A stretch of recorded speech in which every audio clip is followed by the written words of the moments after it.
안녕하십니까. 2024년 7월 28일 최병무의 팩트 시작하겠습니다. 윤석열 대통령 탄핵 청원 청문회, 국회의 정청래 법사위원장이 밀어붙였죠.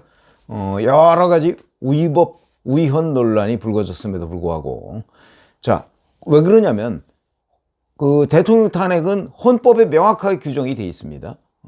국회의원의 제적 과반수 발의로, 그 다음에 제적 3분의 2 이상이 찬성해야 그 탄핵안이 국회에서 통과가 되는 거고, 최종적으로는 헌법재판소에서 결정을 해야 되는 거죠.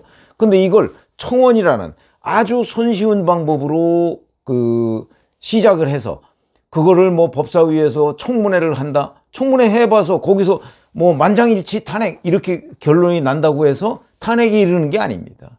그렇기 때문에 이거는 우현적이고 위법적이다.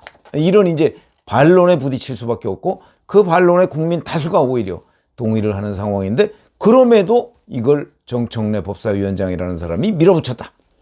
자, 그 밀어붙인 것 중에 그래, 정청래 법사위원장이 얻은 게 뭐냐? 이걸 지금 말씀드리려고 합니다. 청문회가 2번 있었죠. 19일, 26일. 19일 거는 그거는 순직 해병 청문회 이런 거니까, 이건 탄핵 청문회라고 하기에도 좀 민망할 정도로 주제 자체가 다른 거였고요. 어쨌든 거기에서도 아무런 주목할 만한 증언이 없었습니다. 상당수의 증인은 불출석했고요. 그럼 새로운 내용이 아무것도 없습니다. 왜 했냐? 이런 얘기를 들을 수밖에 없는 거고. 26일 청문회는요, 증인으로 채택한 24명 중에 김건희 여사, 그 다음에 윤석열 대통령의 장모 최은순 씨, 그 다음에 이원석 검찰총장, 그 다음에 정진석 대통령 비서실장, 하여튼 18명이 출석하지 않았습니다. 이 중에는 불출석 사유서를 제출하고 출석하지 않은 사람도 있고, 무단으로, 우리 위법적인 청문회이기 때문에 불출석 사유서 같은 것도 필요 없어. 이렇게 하고 불출석한 사람도 많습니다. 결국 6명 정도, 그 중에 이제 최재형 목사라는 사람, 명품백 전달했다 이런 사람인데, 그 명품백 전달했다는 것이 윤석열 대통령 탄핵과 설령 연결을 지으려 해도, 아무리 연결을 지으려 해도 그 청탁금지법에 보면 연결 지을 방법이 없습니다. 그래서 무리하다 이런 얘기죠. 자, 정청래 위원장, 무단으로 불출석한 증인 13명에 대해 고발 등 상응하는 책임을 반드시 물을 것이다.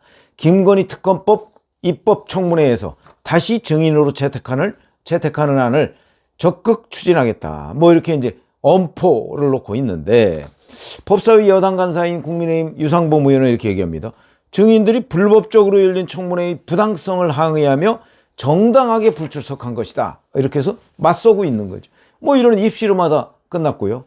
최재형이라는 사람 출석을 해서 김 여사가 내가 보는 앞에서 전화를 받았는데 금융위원으로 임명해 라고 말하면서 전화를 끊었다. 한동훈 대표가 법무장관 시절에는 대통령실 민정수석을 겸했기 때문에 고위직 인사를 김 여사와 최종 조율한 것으로 알고 있다. 그런 제보도 받았다. 이렇게 주장했습니다. 이거 아무런 근거 없습니다. 한동훈 법무부 장관이 민정수석을 겸했다? 말도 안 되는 주장이죠. 어떻게 겸합니까? 과천에 있는데. 당시 민정수석이 없었던 건 맞습니다. 그리고 법무부에서 인사검증단을 운영했던 거는 맞습니다. 그러나 민정수석이라는 것은 인사검증만 하는 자리가 아니다. 도대체 최재형 목사라는 사람은 민정수석이 뭘 하는 자리인지도 모르고 겸했다, 이런 말도 안 되는 주장, 거짓 주장이죠. 거짓 주장을 국회에 가서 했는가 하는 부분 뿐만 아니고, 임명해라고 김건희 여사가 얘기했는지 모르겠으나 그렇게 얘기했을 수가 있습니까? 임명하는 거 어떤지 한번 좀 검토해 주세요. 아마 설령 했다고 할지라도 이 정도일 것이고, 그 다음에 그 상대방, 전화를 받은 상대방이 누군지도 모르면서 이 최재형이라는 사람은 적어도 목사라는 이름으로 불리기를 원하면서도 이렇게 근거 없는 얘기를 함부로 해도 되는가? 이러니까 이 사람의 말을 믿을 수 없는 거다. 저는 그렇게 판단을 하고요. 자, 그러니까 이런 황당한 소리, 그 다음에 뭐 새벽 3시에 외간 남자랑 카톡을 하고 뭐 어쩌고 저쩌고 이런 완전 코미디 같은 삼류 소설 같은 얘기. 새벽 3시에 카톡한 거 맞는데 그때 뭐 윤석열 대통령이 옆에 있었는지 뭐 아니면 다른 방에 가서 했는지, 아니 뭐 새벽 3시에 카톡 왜 못합니까? 과거에 노무현 대통령은 새벽 3시 반, 4시 이때 그 인터넷에 댓글 달고 했습니다. 뭐 그때 왜 대통령이 그 새벽 4시에 새벽 3시 반에 그 인터넷 댓글이나 달고 앉았냐? 이런 얘기 지적하는 사람 아무도 없습니다. 뭐 할 수 있는 거죠. 새벽 3시건 4시건 할 수 있는 거 아닙니까? 그 이런 코미디 같은 질문 답변을 하려고 탄핵 청원 청문회라는 걸 했느냐, 이런 지적을 피할 수가 없는 거고. 자, 그래서 결국 이런 식의 코미디 같은 청문회, 그리고 아무런 성과도 없는 청문회로서 정청래 법사위원장이 얻은 건 도대체 뭐냐? 결국 헌법에 규정된 대통령 탄핵이라는 거를 청원 청문회라는 형태로 우회해서 새로 이 청원 제도를 신종 정치 공세 도구로 활용했다. 이거는 남겨서는 안 될 선례다 하는 기록을 하나 세운 셈이 됐죠. 두 번째. 자, 이렇게 이게 이제 정치 공세의 도구가 되다 보니까 정청래 본인의 제명 청원이 오늘 제가 조금 전에 확인해 보니까 9만 315명을 돌파했더군요. 자, 그러면 이제 정청래 제명 청문회를 정청래가 열어야 되는 사태가 벌어졌습니다. 본인은 뭐 열겠다 어쩌고 하는데 그거와 같은 코미디가 어디 있습니까? 민주당 해산 청원 제명, 해상 청원도 보니까 5만 명이 넘었더군요. 그래서 1, 2, 3위가 뭐 청원 사이트에 1, 2, 3위가 모두 정치 공세로 지금 그 뒤덮였습니다. 이거 국회 지도부에서 하루빨리 대책을 세워야 한다는 제가 말씀드렸죠. 국회 청원 사이트라는 건 그렇게 활용하라고 만들어 놓은 제도가 아닙니다. 이게 다 정치 공방의 장으로 변했다?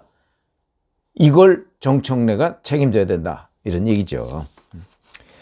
자, 그 다음에 뭐 아마 이게 이제 정청래 위원장의 딜레마일 텐데, 뭐 본인은 뭐 청문회 하겠다, 그럼 한번 해보죠. 뭐 정청래 법사위원장 제명 청문회를 정청래 법사위원장이 주관하는, 한번 해보면 어떤 일이 벌어질 것인가 아시게 될 거고, 그런 결국은 정청래 법사위원장이 이 청원 청문회를 통해서 얻은 거는 돈키호테적인 본인의 면모, 이거를 국민들 앞에 다시 한번 각인시키는 성과를 얻었다, 우리가 이렇게 말씀드릴 수 있겠습니다.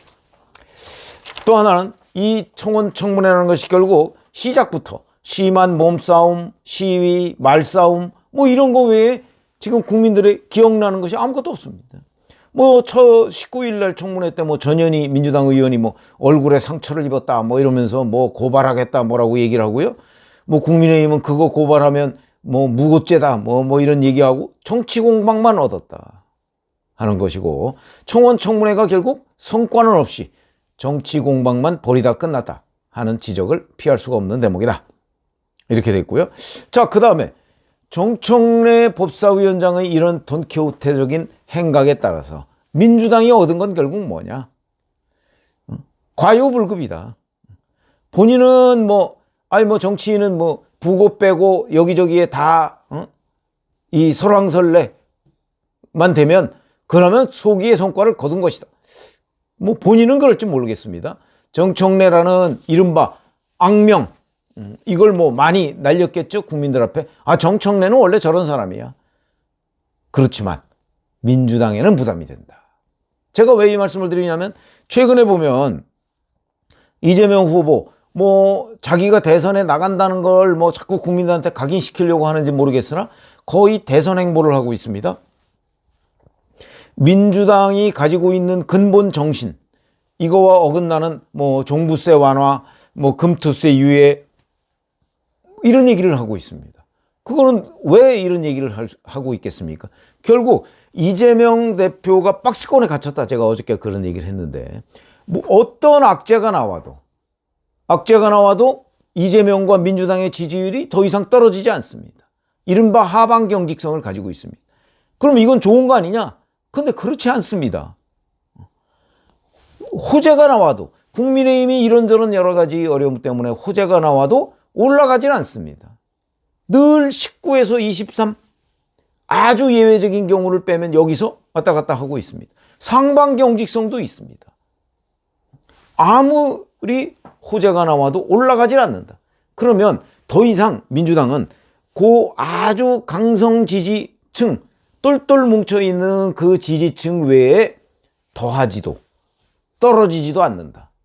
그거는 중도층은 민주당을 철저하게 외면하고 있다. 이런 얘기가 된다. 그걸 제가 어저께 말씀을 드렸는데, 자, 그래서 이제 이 중도로 뭔가 확장을 해봐야 되겠다 하는 거를 이재명 후보가, 이제 대표 후보죠. 대표 후보가 조금 있으면 뭐 대표가 되겠지만 열심히 연구를 해서 이런 거 내놓는데, 당에 그 종전까지 수석 최고위원을 했다는 정청래 법사위원장이라는 사람은 중도층을 계속해서 이렇게 민주당 밖으로 내쫓는 이런 역할을 하고 있다. 이재명으로서는 대단히 부담이 되겠죠. 이런 점으로 본다면 중도 확장을 위한 이재명의 노력에 찬물을 끼얹는 것이 결국 정청래 법사위원장이다. 이런 얘기가 되는 거죠. 그런 점에서 본다면 결국 정청래 법사위원장이 본인은 매명 이름을 팔기 위해서 뭐 돈키호테적인 이 뭐 대통령 탄핵 청원 청문회라는 걸 열어서 뭐 여러 가지의 그 뭐 이른바 정치적 퍼포먼스를 했는지 모르겠으나 그 효과는 아무것도 없고 결국 본인한테 부메랑이 돌아왔고, 그 다음에 민주당 이재명 그 전 대표한테 전 대표의 대선 행보에 부담을 주는, 그거밖에 얻은 게 없는 거냐 아니냐. 청문회 2번 한다고 했지만 결국은 맹탕이었다. 맹탕인 청문회를 왜 이렇게 정치 공세의 도구로 활용을 했느냐 하는 비난까지. 결국 얻은 거는 자기의 악명, 이런 것은 이제 정청래라는 사람이 가지고 있는 돈키호테 이미지를 강화시키고 민주당의 부담, 맹탕 청문회, 결국 득실이 어떻게 되는 거죠? 이 점을 말씀을 드렸습니다. 고맙습니다.